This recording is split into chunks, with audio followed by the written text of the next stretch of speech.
Gómez. Ahora sí, señoras y señores, sonó el silbato. En marcha el deporte que apasiona a todos. El fútbol. Ya juegan General Caballero Cerro Porteño. Portigo Sports.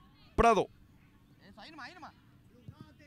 Estefi sale, en la 8 que no juega.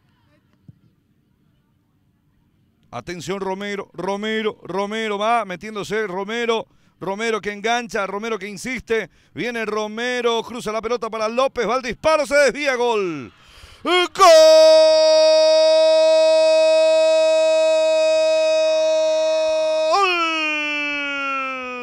De Cerro Porteño, señoras y señores. Gran salida, gran acción de Romero, metió el cruce y el disparo de López. Esa pelota que se desvía para vencer a Acosta.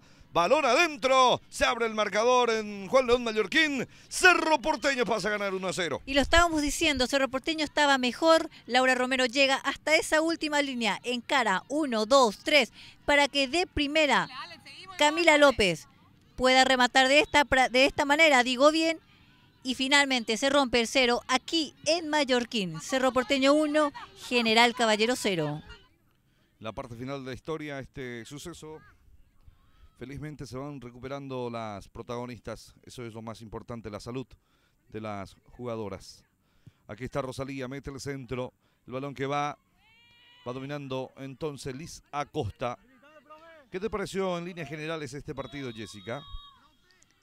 Cuando termina la historia, terminó el compromiso, señoras y señores, ganó Cerro Porteño por 1-0 a General Caballero.